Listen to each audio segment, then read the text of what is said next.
Hello everyone. तो आज पढ़ेंगे हम डिमांड के डेफिनेशन पढ़ेंगे, डिटर्मिनेंट्स ऑफ डिमांड पढ़ेंगे, इसके अलावा लॉ ऑफ डिमांड भी पढ़ेंगे। तो शुरू करते हैं डिमांड से। डिमांड की डेफिनेशन क्या कहती है? Demand is the quantity of commodity that a consumer is willing and able to buy at each possible price during a given period of time. ठीक है। अगर आप बीकॉम के स्टूडेंट है या फिर 11-12 के स्टूडेंट है ना, तो आप लोगों को ये डिमांड की डेफिनेशन डेफिनेटली याद होनी चाहिए, क्योंकि हो सकता है कि 2 मार्क्स क्वेश्चन में आपको ये पूछा जाए, इसके डेफिनेशन के बारे में पूछा जाए कि डिमांड क्या होता है। ठीक है, समझते हैं डिमांड क्या होता है।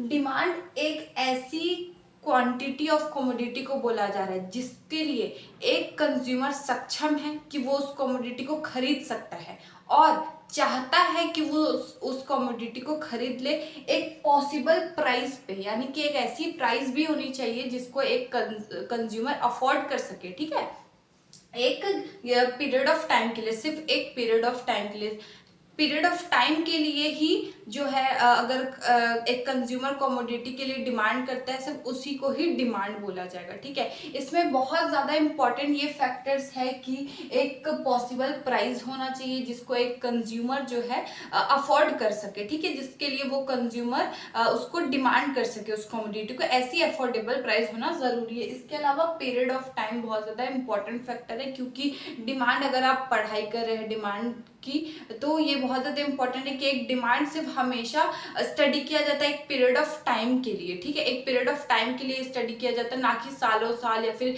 फ्यूचर पीरियड के लिए हम कर रहे नहीं। एक पीरियड ऑफ टाइम होता है जिसमें हम डिमांड की स्टडी करते हैं। ठीक है, इसमें 4 एसेंशियल एलिमेंट्स होते हैं, 4 एसेंशियल एलिमेंट्स ऑफ डिमांड। क्या क्या होते हैं 4 एसेंशियल एलिमेंट जिनके साथ डिमांड जो है हमारा डील करता है? ठीक है, सबसे पहला क्या है? Quantity of commodity. यहाँ पे हम सिर्फ एक कमोडिटी की बात कर रहे हैं। ठीक है, क्वांटिटी ऑफ कमोडिटी के साथ जो है डिमांड डील करता है। इसके अलावा किसके साथ डील करता है? पीरियड ऑफ टाइम के साथ डील करता है। इसके अलावा किसके साथ करता है? प्राइस ऑफ कमोडिटी के साथ डील करता है। ठीक है, इसके अलावा किसके साथ डील करता है? Willingness to buy. जैसे कि यहाँ पे बताया गया ना, एक कंज्यूमर को जो है चाहत भी होनी चाहिए कि वो एक कमोडिटी को परचेस करना चाहता है, उसके ऊपर दबाव नहीं होना चाहिए। दबाव अगर हुआ तो डिमांड कैसे कहलाएगा? एक कंज्यूमर जो खुद चाहता है खरीदना, ठीक है, खरीदना चाहता है और खरीदने के लिए सक्षम भी है एक पॉसिबल प्राइस को लेकर के। ठीक है, तो 4th हमारा एलिमेंट क्या होगा? Willingness to buy. ठीक है, बहुत इंपॉर्टेंट है ये छोटी छोटी चीज़ों को ध्यान में रखना, क्योंकि अगर आप कॉम्पिटिटिव एग्जाम के लिए जाते हैं ना, तो ये छोटी छोटी चीज़ें जो है वो बहुत ज़्यादा मैटर करती है। हो सकता है कि आपको 12th पे इतनी छोटी चीज़ें ना पूछी जाए, एकदम डिटेल में जाके ना पूछा जाए, सिर्फ क्वेश्चन हो कि what is demand, what is determinants of demand, या फिर लॉ ऑफ डिमांड क्या होता है, लॉ ऑफ डिमांड को एक्सप्लेन करिए, सिर्फ ये क्वेश्चन पूछे जाएंगे। लेकिन अगर आप कॉम्पिटिटिव एग्जाम की तरफ बढ़ते हैं, जैसे कि एनटीए, यूजीसी नेट हो गया, जेआरएफ की अगर आप तैयारी कर रहे हैं, ठीक है, या और किसी एग्जाम की तैयारी कर रहे हैं रिलेटेड टू कॉमर्स, तो ये छोटी छोटी डिटेलिंग बातें जो है ना, वो आपको ऑप्शन के जरिए पूछी जाती है, जहां पर आप अगर अच्छे से रीड करके नहीं जाते हैं, या आपका कॉन्सेप्ट क्लियर नहीं है, या फिर आप कंफ्यूजन में जाते हैं, तो वहां पर आपको मल्टीपल ऑप्शन चूज करने में बहुत ज्यादा कंफ्यूजन हो सकता है, दिक्कत हो सकता है। ठीक है, अब पढ़ते हैं डिटर्मिनेंट्स ऑफ डिमांड। देखिए, डिटर्मिनेंट्स ऑफ डिमांड का क्या मतलब होता है? देखिए, एक कमोडिटी का जो डिमांड है, ठीक है, एक कंज्यूमर अगर किसी कमोडिटी के लिए डिमांड कर रहा है, तो वो डिमांड की डिमांड जो है वो इंक्रीज होगा, कभी डिमांड डिक्रीज होगा, ऐसा होता है। ठीक है, कोई भी कमोडिटी उसकी डिमांड हमेशा एक लेवल पे तो नहीं चलेगी। ठीक है, कभी ऊपर होगी कभी नीचे होगी। कस्टमर कभी उसको डिमांड कर सकता है, कभी ज्यादा डिमांड कर सकता है, कभी बहुत ज्यादा भी कर सकता है, हो सकता है कभी बहुत कम डिमांड किया जाए, ठीक है। तो इंक्रीज और डिक्रीज हर चीज पे लगे रहता है, ठीक है। जो डिमांड इंक्रीज और डिक्रीज हो रहा है वो कुछ फैक्टर्स की वजह से इंक्रीज और डिक्रीज हो रहा होगा, कोई ऐसे फैक्टर्स होंगे जो कि डिमांड को अफेक्ट कर रहे होंगे जिसकी वजह से डिमांड ऑफ कमोडिटी जो है डिक्रीज या फिर इंक्रीज हो रही है, ठीक है। तो पहला क्या होता है, प्राइस ऑफ कमोडिटी, ठीक है। यहाँ पर हम बात कर रहे हैं इंडिविजुअल डिमांड की, ठीक है, यानी सिर्फ एक कमोडिटी के डिमांड के लिए बात कर रहे हैं, एक व्यक्ति के डिमांड की बात कर रहे हैं, ठीक है। प्राइस ऑफ कमोडिटी यानी क्या है, जैसे कि हम जानते हैं कि डिमांड और प्राइस दोनों ही इनवर्स प्रोपोर्शनल होते हैं एक दूसरे से, ठीक है।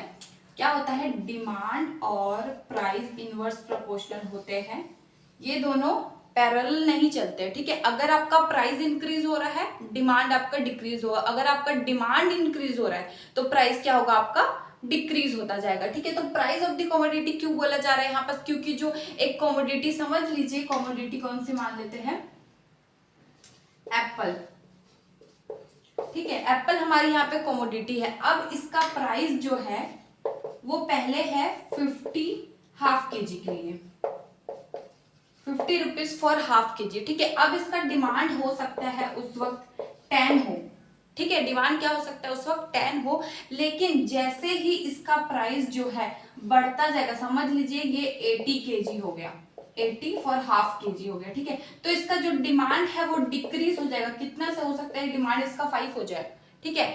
तो ये जो एप्पल के प्राइस के चेंज होने की वजह से जो डिमांड में हमारा इफेक्ट आया ना एक कमोडिटी के, उसका डिमांड डिक्रीज हो गया या उसका डिमांड इंक्रीज हो गया, तो वो किस वजह से आया, ये प्राइस ऑफ कमोडिटी की वजह से आया। तो पहला फैक्टर कौन सा है, प्राइस ऑफ कमोडिटी, ठीक है।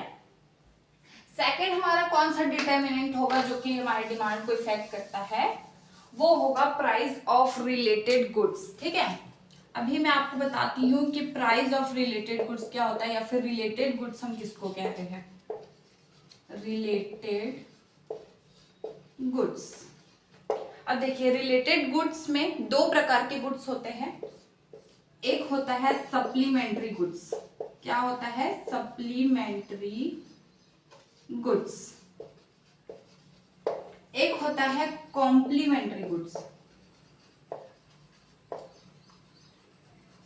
Complementary goods. अब समझते हैं सप्लीमेंट्री गुड्स क्या होता है और कॉम्प्लीमेंट्री गुड्स क्या होता है, ठीक है। सप्लीमेंट्री गुड्स समझ लीजिए दो गुड्स है, जैसे कि है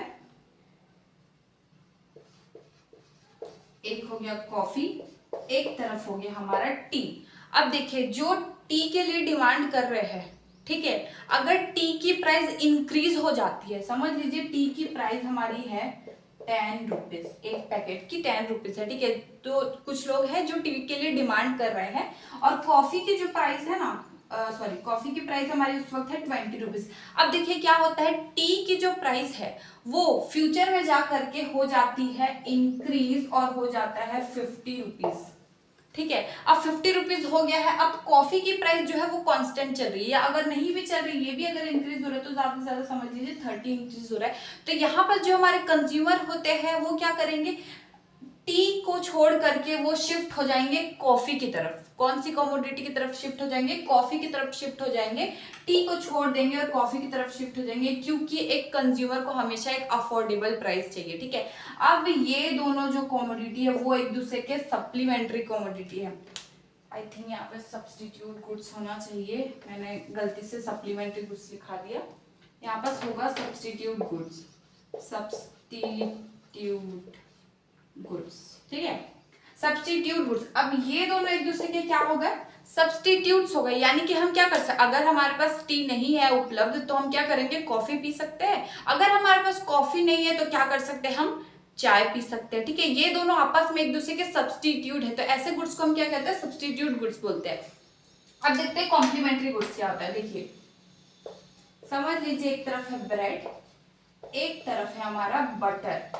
अब ये ऐसे दो गुड्स है जिनको साथ में कंज्यूम किया जाता है, ठीक है। सब्स्टिट्यूट गुड्स ऐसे होते हैं जिनके एक कमोडिटी के बदले हम दूसरी कमोडिटी को उसके बदले में यूज कर सकते हैं। कॉम्प्लीमेंट्री गुड्स ऐसे गुड्स होते हैं जिनको दोनों को हम साथ में ही यूज करते हैं, जैसे कि हो गया मिल्क और टी पाउडर, ठीक है, उन दोनों को हम साथ में यूज करते हैं। वैसे ही ब्रेड और बटर, ब्रेड की अगर प्राइस बढ़ेगी ना तो बटर का डिमांड भी कम हो जाएगा, ठीक है। ये दोनों साथ में एक दूसरे के साथ, सॉरी, जो ब्रेड और बटर वो एक दूसरे के साथ में ही कंज्यूम किए जाते हैं, ठीक है। तो अगर हमारे ब्रेड का प्राइस समझ लीजिए पहले 10 रुपीज है, अगर ये कल को 15 रुपीज हो जाता है, इंक्रीज होकर के 15 रुपीज हो जाता है, ठीक है, तो बटर की जो डिमांड है वो भी हमारी हो सकता है कि कम हो जाए। क्या हो जाए? कम हो जाए, क्योंकि जब हम ब्रेड ही नहीं खरीद पा रहे हैं तो हम बटर किसके लिए खरीदेंगे, ठीक है। तो वहां पर क्या होगा, अगर हमारे ब्रेड का प्राइस इंक्रीज हुआ है तो बटर का जो डिमांड है वो हमारा डिक्रीज हो जाएगा। क्यों? क्योंकि हम ब्रेड के बिना बटर नहीं खा सकते और बटर के बिना हम ब्रेड नहीं खा सकते। तो ऐसे गुड्स को क्या बोलते हैं? कॉम्प्लीमेंट्री गुड्स बोलते हैं। और इन दोनों गुड्स की वजह से अगर हमारे जो है डिमांड ऑफ कमोडिटी, जो हमारी कमोडिटी उसमें इफेक्ट पड़ता है तो उसको हम बोलते हैं प्राइस ऑफ रिलेटेड गुड्स, ठीक है, क्योंकि ये जो फैक्टर है वो हमारे डिमांड को अफेक्ट कर रहा है, ठीक है। अब देखिए थर्ड पॉइंट क्या कहता है, टेस्ट एंड प्रेफरेंस, ठीक है। अब हम लोग जानते हैं कि हर एक कंज्यूमर का अलग टेस्ट होता है, अलग प्रेफरेंस होता है, ठीक है। तो हर किसी के जो डिमांड है वो हर किसी के टेस्ट और प्रेफरेंस के अकॉर्डिंग इंक्रीज और डिक्रीज होगा कि नहीं होगा, ठीक है। अगर किसी व्यक्ति को पहले एप्पल पसंद है, ठीक है, वो एप्पल का कंजप्शन कर रहा है, लेकिन अगर उसका टेस्ट बदल जाता है और उसको अब मैंगो पसंद आ जाता है, ठीक है, अब वो मैंगो कंज्यूम करना चाहता है, अब उसको मैंगो की डिमांड करनी है, ठीक है, तो वहां पर क्या होगा, टेस्ट प्रेफरेंस चेंज हुआ एक कंज्यूमर का, तो ये भी जो फैक्टर है वो इफेक्ट कर रहा है डिमांड को, ठीक है। तो हमारा जो थर्ड डिटर्मिनेंट्स क्या है, टेस्ट एंड प्रेफरेंस, ठीक है, ये जो है फैक्टर वो भी डिमांड को इंक्रीज और डिक्रीज करने में इफेक्ट करता है, ठीक है। फोर्थ क्या है हमारा, income of consumer, income of consumer, ठीक है। देखिए इनकम भी जो है वो कंज्यूमर के डिमांड को इफेक्ट करेगा, ठीक है, क्योंकि अगर किसी व्यक्ति का इनकम ज्यादा है तो हो सकता है वो महंगे कमोडिटी भी खरीद सके, ठीक है। लेकिन अगर किसी व्यक्ति का डिमांड कम है, सॉरी, इनकम कम है, और अगर किसी भी प्राइस कमोडिटी की प्राइस इंक्रीज हो जाती है तो हो सकता है कि वो उस इनकम में जो है, उस इनकम में वो उस कमोडिटी को परचेज नहीं कर पाए और कंज्यूम नहीं कर पाए। तो क्या होगा, एक तरीके से इनकम ऑफ कंज्यूमर जो है डिमांड को इफेक्ट करेगा, इसलिए हम इसको भी साथ में पढ़ते हैं। अब देखिए इनकम ऑफ कंज्यूमर में दो तरीके के गुड्स के बारे में हम पढ़ते हैं। सबसे पहले होता है नॉर्मल गुड्स, एक होता है हमारा इंफीरियर गुड्स, ठीक है। दो गुड्स के बारे में हम पढ़ते हैं इनकम ऑफ कंज्यूमर की जब बात की जाती है तो, ठीक है। अब नॉर्मल गुड्स में ऐसे गुड्स आते हैं जो कि एक कंज्यूमर के इनकम के साथ ही चल रहा है। फॉर एग्जांपल समझ लीजिए किसी व्यक्ति का जो इनकम है वो है 30,000, ठीक है, और वो एक जो कमोडिटी वो कंज्यूम कर रहा है उसकी प्राइस है 1,000, ठीक है। अगर इनकम में इंक्रीज होता है, ठीक है, कंज्यूमर के अगर इनकम में इंक्रीमेंट होता है, समझ लीजिए 30,000 से 32,000 हो गया, ठीक है, तो वो जो इसकी कमोडिटी है जो कि वो 1,000 के लिए परचेस कर रहा था, ठीक है, उसके लिए उसकी डिमांड भी जो है वो इंक्रीज हो जाएगी। ये नॉर्मल गुड्स वो गुड्स होते हैं जिसका इनकम और जिसके कंज्यूमर का इनकम और जो डिमांड है वो साथ में वेरी करते हैं, ठीक है। अगर इनकम बढ़ रहा है कंज्यूमर का तो उसके कमोडिटी के लिए उसका जो डिमांड भी है वो इंक्रीज होता चला जाएगा, ठीक है। अब इंफीरियर गुड्स के बारे में पढ़ते हैं, ये जो है पैरेलल नहीं चलते, ये साथ में वेरी नहीं करते, ये अपोजिट वेरी करते हैं। कैसे अपोजिट वेरी करते हैं, अगर किसी व्यक्ति का इनकम समझ लीजिए 20,000 रुपीज है और वो कमोडिटी जो है जिस पे स्पेंड कर रहा है वो समझ लीजिए कुछ है 1,000 रुपीज की, ठीक है।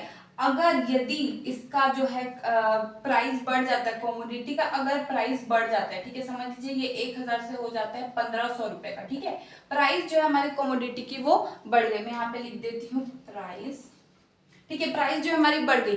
अब एक व्यक्ति कभी भी जो जिसका इनकम 20,000 है वो अगर कमोडिटी का प्राइस बढ़ गया है ना, तो वो उस चीज को कभी भी ज्यादा कंज्यूम करने के बारे में नहीं सोचेगा। वो क्या करेगा, मैं कम से कम कंज्यूम कर लूं। तो ऐसा अगर वो सोचता है तो डिमांड इफेक्ट पड़ेगा, डिमांड जो है हमारा कम हो जाएगा, डिमांड हमारा डिक्रीज हो जाएगा। तो ठीक है, ऐसे इसी डिमांड के इफेक्ट होने की वजह से, ठीक है, इंक्रीज और डिक्रीज होने की वजह से जो है इनकम ऑफ कंज्यूमर को भी एक डिटर्मिनेंट माना गया है जो कि डिमांड ऑफ कमोडिटी को अफेक्ट करता है। ठीक है, फिफ्थ डिटर्मिनेंट हमारा क्या है, expectation of change in price in future. ठीक है, अब इसको मैं आपको एक एग्जांपल के साथ समझाती हूँ। समझ लीजिए कि कोई भी कंज्यूमर है, जैसे कि वो ऑनियन खाता है, ठीक है, अपनी सब्जियों में वो है जो ऑनियन का उपयोग करता है। तो ऑनियन की जो प्राइस है, समझ लीजिए अभी चल रही है 20 रुपीज kg, ठीक है, 20 रुपीज kg चल रही है, लेकिन वो फ्यूचर में ऐसा सुनने को मिल रहा है कंज्यूमर को कि ये फ्यूचर में होने वाला है 80 रुपीज kg। ठीक है, तो यहाँ पर कंज्यूमर क्या करता है, अपने प्राइस जो बढ़ जाएगा उस डर से क्या करता है, आज ही जो है वो कंजप्शन उसका ज्यादा कर देता है, या फिर वो परचेज करके ले आएगा। जैसे कि समझ लीजिए जो ओनियन वो हफ्ते में 1 किलो लिया करता था, वो अब हफ्ते में कितना ले आएगा अपने घर में, समझ लीजिए 5 से 10 केजी तक वो अपने घर में परचेस करके रख लिया है ओनियन को, क्योंकि उसको ये बात का डर है कि अगर फ्यूचर में प्राइस इसका रेज हो जाता है, ठीक है, और अगर ओनियन मिलने में मुश्किल हो जाएगी उसको, तो वो क्या करेगा, इसलिए उसने क्या किया, आज ही जो है उसका सारा परचेस कर लिया 5 से 10 किलो का। तो ऐसे में क्या हुआ, आज के डेट में उसका डिमांड बढ़ गया, ओनियन का डिमांड बढ़ गया। ठीक है, तो क्या हुआ, ओनियन का डिमांड बढ़ गया, यानी कि हमारी कमोडिटी का डिमांड बढ़ गया। तो किस वजह से बढ़ गया, expectation of change in price in future. ठीक है, तो ये जो एलिमेंट है वो भी अफेक्ट करता है डिमांड को, इसलिए हम इसको भी एक डिटर्मिनेंट मानते हैं। ठीक है, पढ़ते हैं determinants of demand market demand के लिए। ठीक है, देखिए इंडिविजुअल डिमांड और मार्केट डिमांड में क्या फर्क होता है। अब इससे पहले हमने पढ़ा था 5 एलिमेंट्स, 5 फैक्टर जो कि इंडिविजुअल डिमांड को इफेक्ट करते हैं, जो कि सिर्फ एक व्यक्ति के डिमांड के बारे में हम स्टडी करते हैं। ठीक है, उसको बोलते हैं इंडिविजुअल डिमांड। मार्केट डिमांड क्या होता है, जो हम बहुत सारे लोगों के डिमांड को लेकर के स्टडी करते हैं, यानी कि हम पूरे मार्केट का डिमांड एनालिसिस करें, उसको हम बोलते हैं मार्केट डिमांड। ठीक है, सबसे पहले डिटरमिनेंट क्या है, size and composition of population. सीधी सी बात है कि अगर हमारा पॉपुलेशन इंक्रीज होगा तो उस कमोडिटी या कोई भी एक पर्टिकुलर कमोडिटी के लिए जो है पूरे पॉपुलेशन का डिमांड भी इंक्रीज होगा। अगर पॉपुलेशन कम होता है तो वहीं पर जो डिमांड भी है वो भी कम हो जाएगा। तो क्या होगा, देखिए पॉपुलेशन अगर हमारा इंक्रीज होता है तो डिमांड भी हमारा साथ साथ में इंक्रीज हो जाएगा। अगर पॉपुलेशन हमारी कम हो जाती है तो डिमांड भी उस चीज के लिए कम हो जाएगा ना। डेफिनेटली सी बात है कि अगर पॉपुलेशन इंक्रीज होती है तो डिमांड भी हमारा कहीं ना कहीं इंक्रीज होता चला जाएगा, 1 के बाद 2, 2 के बाद 4, 4 के बाद 8। और वहीं पर अगर पॉपुलेशन हमारा डिक्रीज होने लगता है, कम होने लगता है, जो हमारा डिमांड भी है वो भी उस चीज के लिए कम हो जाएगा। ठीक है, सेकंड पॉइंट क्या कहता है, देखिए determinants of demand for market demand जिसमें हम पढ़ रहे हैं उसमें टोटल 3 फैक्टर्स है। ठीक है, 3 फैक्टर्स है जो कि मैं अभी बताऊंगी। हमने जो पहले पढ़ा इंडिविजुअल डिमांड में वो उसमें टोटल 5 फैक्टर्स है। ये मत समझिएगा कि मार्केट डिमांड में सिर्फ 3 ही फैक्टर्स है, नहीं, पिछले 5 फैक्टर्स और अभी के 3 फैक्टर, यानी कि टोटल 8 डिटर्मिनेंट जो है वो मार्केट डिमांड के लिए पढ़े जाते हैं, स्टडी किए जाते हैं। और जो पिछले हमने पढ़ा 5 फैक्टर्स वो सिर्फ इंडिविजुअल डिमांड के लिए पढ़े जाते हैं। ठीक है, सेकंड पॉइंट क्या कहता है हमारा, season and weather. Season and weather की बात क्यों कर रहा है, देखिए समझिए, रेनी सीजन अगर होगा तो ज्यादा से ज्यादा कंज्यूमर क्या चीज की डिमांड करेगा, अम्ब्रेला की डिमांड करेगा और रेनकोट की डिमांड करेगा। ठीक है, क्या क्या चीज की डिमांड करेगा, अम्ब्रेला की डिमांड करेगा और रेनकोट की डिमांड करेगा। ठीक है, जो लोग हैं वो हो सकता है अम्ब्रेला खरीदे और बच्चों के लिए स्कूल जाने के लिए, कोचिंग सेंटर जाने के लिए, जिस भी चीज के लिए रेनकोट की खरीदारी की जाएगी। तो ये दोनों का जो डिमांड है वो इंक्रीज हुआ क्योंकि हमारा रेनी सीजन चल रहा है। रेनी सीजन क्या हमारा सीजन है, तो ये सीजन जो है अफेक्ट कर रहा है हमारे डिमांड को। अगर रेनी सीजन चल रहा है तो रेनकोट की डिमांड बढ़ेगी कि नहीं बढ़ेगी, अम्ब्रेला की डिमांड बढ़ेगी कि नहीं बढ़ेगी। वहीं अगर विंटर सीजन होता है तो विंटर सीजन में ज्यादा से ज्यादा कस्टमर क्या चीज की डिमांड करेगा, वुलन क्लॉथ्स की डिमांड करेगा, वुलन क्लॉथ्स की डिमांड करेगा और स्वेटर्स की डिमांड करेगा। अब देखिए अगर विंटर सीजन चल रहा है, अगर गर्मी का सीजन होता तो शायद वुलन कपड़े कोई नहीं खरीदता, उसका डिमांड बिल्कुल ही शायद जीरो पे चला जाता, लेकिन अगर विंटर सीजन है तो वहीं पे वुलन क्लॉथ का जो डिमांड है वो इंक्रीज हो जाएगा, स्वेटर्स का जो डिमांड है वो इंक्रीज हो जाएगा। ठीक है, तो कहीं ना कहीं हमारा जो डिमांड है वो इफेक्ट पड़ रहा है सीजन और वेदर की वजह से, तो उसी को बोला जाता है कि ये डिटरमिनेंट्स ऑफ डिमांड है। ठीक है, थर्ड में मैं आपको यहीं पर बता देती हूँ, थर्ड पॉइंट हमारा कहता है distribution of income. Distribution of income की बात इसीलिए की जा रही है क्योंकि हमारे जो पॉपुलेशन है उसमें कभी भी हर किसी को एक ही अमाउंट की सैलरी नहीं दी जाती है, हर किसी का जो है अनइक्वल डिस्ट्रीब्यूशन ऑफ इनकम है हमारे पॉपुलेशन में। अगर किसी व्यक्ति का 25,000 रुपए महीना की कमाई है तो किसी व्यक्ति की 50,000 रुपए कमाई है। वहीं अगर किसी कमोडिटी का प्राइस इंक्रीज हो जाता है तो हो सकता है कि 50,000 वाला व्यक्ति जो है वो उस कमोडिटी के डिमांड में उसके ज्यादा अंतर नहीं आए, हो सकता है कि वो उसको और ज्यादा कंज्यूम करे, या फिर हो सकता है कि वो उसको कंटिन्यूसली कंजप्शन उसका करता जाए। लेकिन वही अगर 25,000 रुपए वाला सैलरी वाला पर्सन है तो अगर उसकी पर्टिकुलर एक कमोडिटी में प्राइस इंक्रीज हो जाता है तो हो सकता है वो उसका कंजप्शन बहुत ही ज्यादा कम कर दे या फिर बिल्कुल ही बंद कर दे। ठीक है, तो ये जो फर्क पड़ता है वो किसकी वजह से पड़ता है, अनइक्वल डिस्ट्रीब्यूशन ऑफ इनकम की वजह से पड़ता है। क्लियर है? अब देखिए चेंज इन क्वांटिटी डिमांड और चेंज इन डिमांड में क्या अंतर होता है। ठीक है, बहुत लोगों को ये कंफ्यूजन होता है कि चेंज इन क्वांटिटी डिमांड क्यों बोला जा रहा है और चेंज इन डिमांड सिर्फ क्यों बोला जा रहा है। ठीक है, समझिए, whenever demand for given commodity change due to its own price। ठीक है, अगर किसी कमोडिटी का डिमांड इंक्रीज होता है, डिक्रीज होता है या किसी कारणवश चेंज होता है, ठीक है, तो वो किसके वजह से चेंज होना चाहिए, सिर्फ उस कमोडिटी के ही प्राइस की वजह से। ठीक है, अगर हमारा जो कमोडिटी का प्राइस है वो 10 है और डिमांड जो है हमारा उसके लिए 5 है, और अगर कल को हमारी डिमांड जो है ये 15 प्राइस हमारा 15 हो जाता है तो डिमांड हो सकता है हमारा 3 हो जाए। ठीक है, तो सिर्फ एक पर्टिकुलर कमोडिटी के प्राइस की वजह से ही डिमांड हमारा इंक्रीज और डिक्रीज हो रहा है, चेंज हो रहा है। ठीक है, किसकी वजह से हो रहा है, सिर्फ उस पर्टिकुलर कमोडिटी के ही प्राइस के चेंज होने की वजह से। ठीक है, तो उसको हम क्या बोलते हैं, quantity demand, change in quantity demand. अब चेंज इन डिमांड हम किसको बोलते हैं, ठीक है, whenever demand for given commodity is change due to other factors, due to other factors other than price of the commodity. ठीक है, यानी कि ये जो प्राइस ऑफ कमोडिटी हमने पढ़ा वो हम सिर्फ इसमें पढ़ेंगे, चेंज इन क्वांटिटी डिमांड में पढ़ेंगे। ठीक है, प्राइस ऑफ कमोडिटी इसमें नहीं आएगा। अब अदर फैक्टर्स किसको बोला जा रहा है, जैसे कि मैंने अभी आपको बताया पहले कि हमारे पास इंडिविजुअल डिमांड में 5 फैक्टर्स थे जिसमें कि प्राइस ऑफ कमोडिटी इंक्लूडिंग था, लेकिन प्राइस ऑफ कमोडिटी को हटा करके जो 4 फैक्टर्स हमारे पास बचते हैं उसकी वजह से अगर चेंज हो रहा है डिमांड में तो उसको क्या बोला जाएगा, चेंज इन डिमांड बोला जाएगा। क्लियर है? अब पढ़ते हैं डिमांड कर्व। जैसे कि हम सबको पता है कि डिमांड और प्राइस जो है वो इनवर्सली चलते हैं, अगर डिमांड इंक्रीज हो रहा है तो प्राइस कम होगा, अगर प्राइस इंक्रीज हो रहा है तो डिमांड हमारा कम हो जाएगा। तो डिमांड का कर्व हमारा कैसा बनेगा, समझ लीजिए, ये प्राइस है और ये डिमांड है। अब प्राइस है 1 2 3 4 एंड 5, वहीं पे डिमांड हमारा है 5 4, क्योंकि ये इंक्रीज होता जा रहा है इसलिए ये हमारा डिक्रीज होता चला जाएगा। ये होगा 3, ये होगा 2, ये होगा हमारा 1। ठीक है, समझ आ रहा है ना अच्छे से कि प्राइस जो है हमारा अगर डिक्रीज हो रहा है तो प्राइस हमारा अगर इंक्रीज हो रहा है तो डिमांड हमारा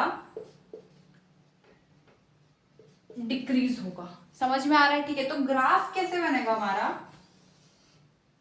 ये है डिमांड एक्स एक्सिस पे, ये है प्राइस वाई एक्सिस पे। ठीक है, अब समझ लीजिए 1 2 3 4 5, ये है 1 2 3 4 एंड 5, 1 2 3 4 एंड 5, 4 3 2 1। ठीक है, अब देखिए हम ग्राफ बनाते चलते हैं। अगर प्राइस हमारा 1 है तो उस वक्त हमारा डिमांड कितना है,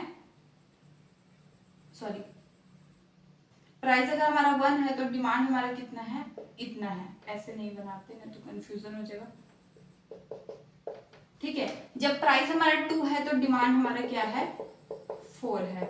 जब हमारा प्राइस 3 है तो डिमांड हमारा कितना है, 3 है। जब प्राइस हमारा 4 है तो डिमांड हमारा कितना है, 2 है। जब प्राइस हमारा 1 है तो डिमांड हमारा कितना है, 1 है। तो अगर ये सारे पॉइंट्स को हम मिलाते हुए चलते हैं तो हमारे पास ये एक डाउनवर्ड स्ट्रेट लाइन बन के तैयार हो जाती है, जिसको हम क्या कहते हैं, डिमांड कर्व कहते हैं। ये क्या है हमारा डिमांड कर्व।